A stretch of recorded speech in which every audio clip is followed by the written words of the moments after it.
Okay, video number 6. This is chorus 2. Okay, not including the intro chorus. So there was intro chorus, chorus 1 with the different chords. Now chorus 2 with the percussion. So very similar to our verse sort of arrangement there with the percussion and the chords. Okay, once again, some different melodies because of the words and the timing of the phrasing he uses. And I'm not really going to go, this is the last time I'm going to break down the melodies because there's just so many of them. At some point you're going to listen to the song and you're going to start hearing by ear what notes he's playing. Or you're just going to repeat a generic one and it's still going to sound pretty cool like the song. And who knows, maybe if I get enough views I'll do the last 2 choruses where it kind of changes up and where it goes up to those high notes. Maybe we'll make an arrangement for that too. Alright, chorus number 2. Here we are. So it starts off with an E minor chord with a high E. That's your first open string on top. 2 Ds. A percussive slap with an open second string. Back to a high D on the second string. Switching to our slash F sharp, D slash F sharp chord. The second middle finger goes to A this time. A that we've played a million times. And then G chord with an open third string, open G on top. Okay, I gotta put this together in the next part. And that's once I was 20 years old. Then we go to second finger on the 4th string, and a tap with an open B, and then a D on the 3rd fret, and an A on the 2nd fret, and then we would have hopefully lifted our fingers when we did that, so that we can land on a C chord with an open G underneath, or on top I guess you'd say. Alright, here's that first bar, 4, and...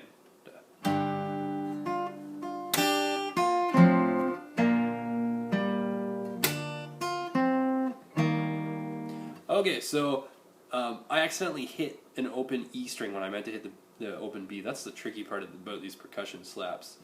If you're one of my students, I have some tricks up my sleeve to help you get your hand in the right spot to avoid doing that. And I'll help you with that. Okay, here is the next chunk of chorus number 2. So we had landed on our C chord. We just played an open G on top of it. So we do that. Then we wait a little bit, play another open G, and then we do a tap with an open B, then 3 A's in a row, a C chord with an A on top, 2 more A's, and then open G, and then we're going to do that little D thing where we slide up, and then back down to the A and off. Okay, so here is that second chunk altogether. 4 and.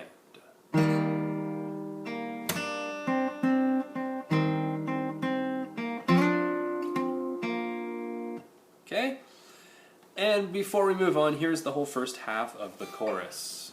4 and 1.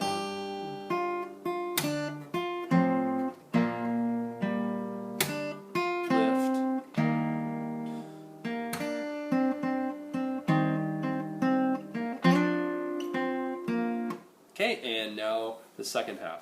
Really tricky to keep those taps all even without hitting too hard or too soft, so it takes practice. The second half starts the same as the first half. Once I was 20 years old. So we had the same start, literally just about the exact same as the first part we did. So here's chunk number 3, E minor with open E on top, 2 Ds, an open B with a tap, back to a D, on this D slash F sharp chord, just like we did the first time, and then a G with an open G, open 3rd string on top. Okay, once I was 20 years old. Now, we're going to kind of break into that intro-y like part with the little piano dingy thing happening on top. So, we follow that open G with our G chord up with a high D on the 3rd fret of the 2nd string. Then we do our little fall down. We kind of have to hop the 4th string over right after. Okay, I started that fall down with a tap at the same time as I played high G.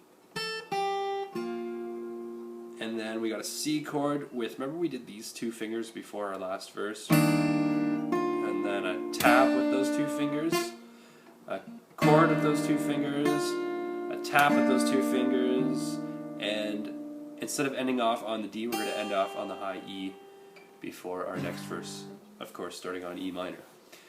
Okay, that was a lot in there. The trickiest part about that is when you tap and you play two strings. Or maybe it might feel more stable having two fingers on as opposed to one. So to go through that, I'm gonna take you through that whole second half. We didn't really get broken up too much, so I'm gonna take you through that nice and slow, and we'll see if you can get that all at once. Here we go. 4, E, and da.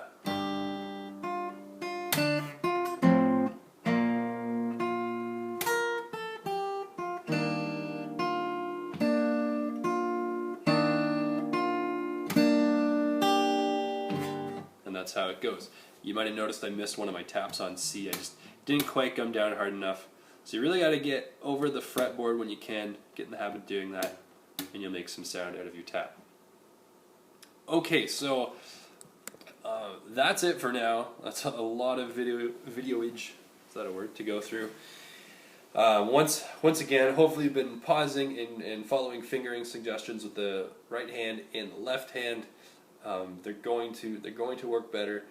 You might find some suitable replacements. A lot of those aren't totally set in stone, but a lot of them I kept in mind that it would be easier to get to next chords, or at least prevent notes from getting chopped off ringing. So you should probably follow them. It will make your life easier. And like I said, the rest of the song is similar, not exactly the same, similar. And you could probably just take your verses and your choruses and repeat them. Who knows? Maybe if we get a lot of views, I'll do the whole last part of the song. And the final thing I want to leave you with is, if you are a student of mine, I want you to come see me, and I'm going to show you a cool way to make the percussive part sound a little more realistic. Sorry, YouTube, it's only for my students. So I hope you have enjoyed learning this tune so far. It's probably been quite the challenge, so good for you for sticking it out. And best of luck. Let me know how you do.